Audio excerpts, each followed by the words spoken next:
Selamat siang Pak Kinung, perkenalkan nama saya Suryani Triutamani Putri, NIM 202114103. Pada siang hari ini, saya akan mempresentasikan cara menyusun paragraf agar mudah dibaca. Topik ini saya bagi menjadi 8 pembahasan. Yang pertama, pengertian paragraf. Paragraf merupakan karangan singkat yang terdiri atas inti penuangan buah pikiran yang didukung oleh semua kalimat dalam paragraf. Yang kedua, syarat paragraf. Untuk menjadi sebuah paragraf yang baik dan mudah dibaca, maka diperlukan syarat-syarat, yaitu memiliki satu ide pokok, mempunyai satu kalimat topik yang mengandung ide pokok dalam paragraf, dan semua kalimat pengembang yang mengacu ke kalimat topik, serta memiliki hubungan kesatuan atau koherensi dan kepaduan atau kohesi antar kalimat. Yang ketiga, perwujudan prinsip kepaduan. Prinsip kepaduan dibagi menjadi 5. Yang pertama, membentuk kepaduan dengan penggunaan kata tunjuk. Penunjukan terbagi atas penunjukan anaforis yang mengacu kepada pernyataan sebelumnya dan penunjukan kategoris yang mengacu kepada pernyataan sesudahnya. Yang kedua, membentuk kepaduan dengan penggantian. Unsur bahasa tertentu dapat digantikan dengan unsur bahasa yang lain.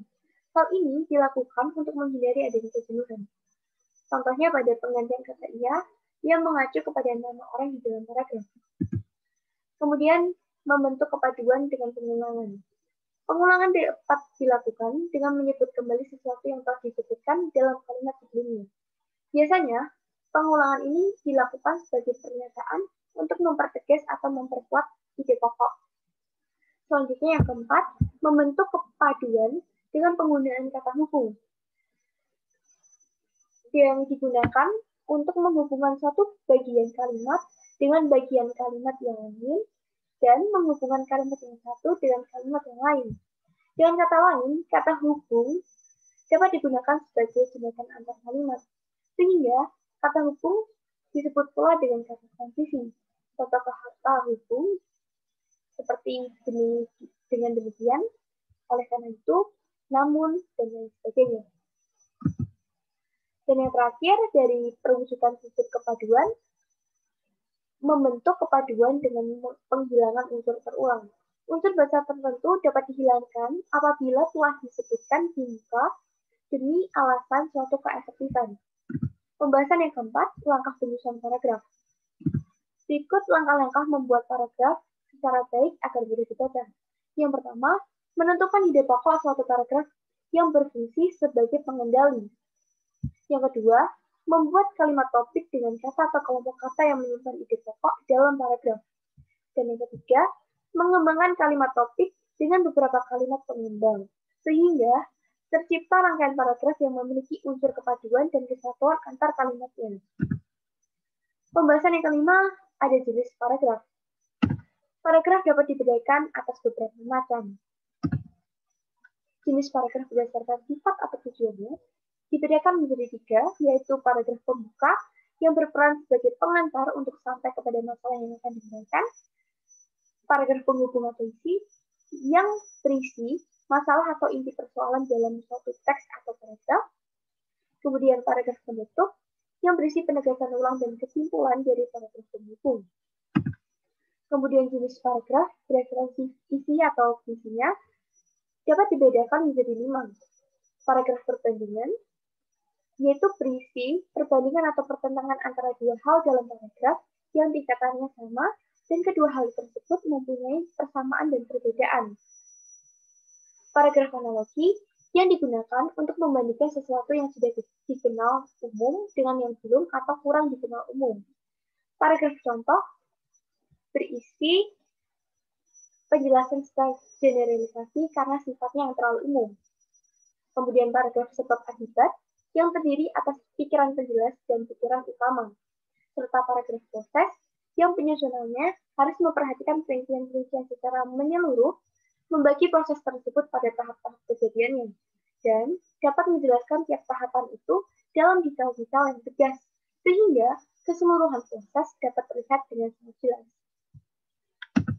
Selanjutnya, jenis paragraf berdasarkan bentuknya dapat dibedakan menjadi 4, yaitu paragraf deskriptif yang berisi penjelasan tentang suatu objek secara apa adanya, paragraf ekspositoris yang berisi penjelasan tentang suatu pokok persoalan tanpa adanya kecenderungan untuk mempengaruhi sikap atau pendapat pembaca. Paragraf argumentatif yang berisi rangkaian fakta untuk meyakinkan dan mengubah pendapat pembaca yang bertolak dari fakta tertentu menuju sasaran yang ingin dicapai.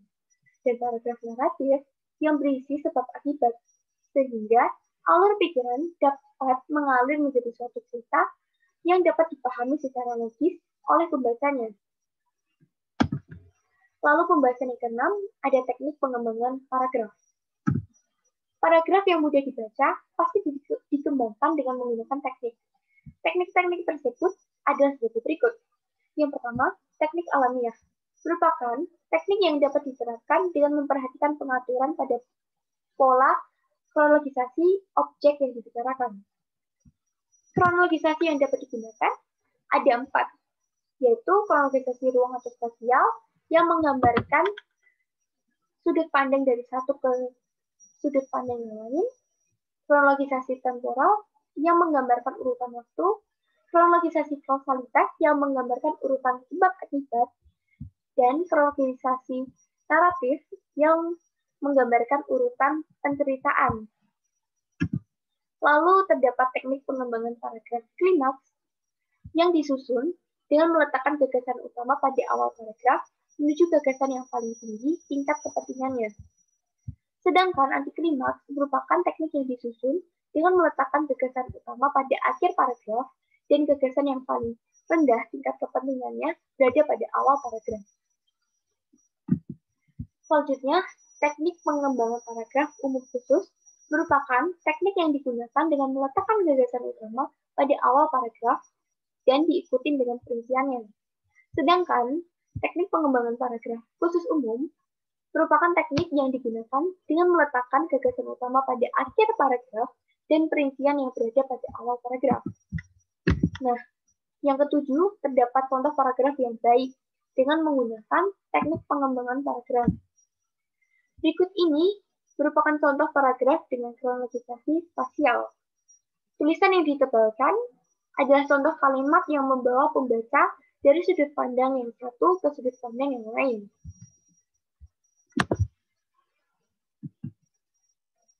Berikut ini merupakan contoh paragraf dengan kronologisasi temporal.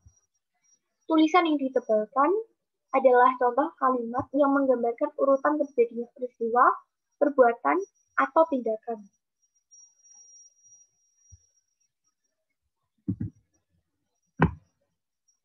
Berikut ini merupakan contoh paragraf dengan kronologisasi kausalitas.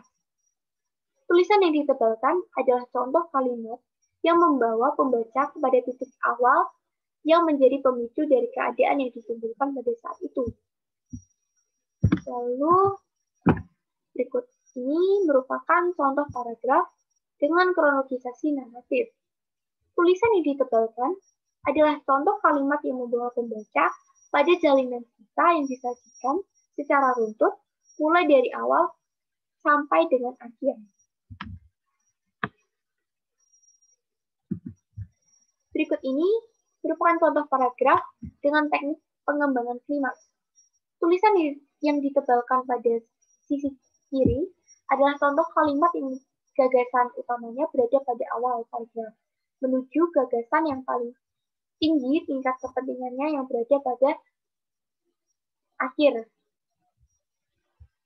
Lalu sedangkan di sebelah kanan merupakan contoh paragraf dengan teknik pengembangan antiklimaks.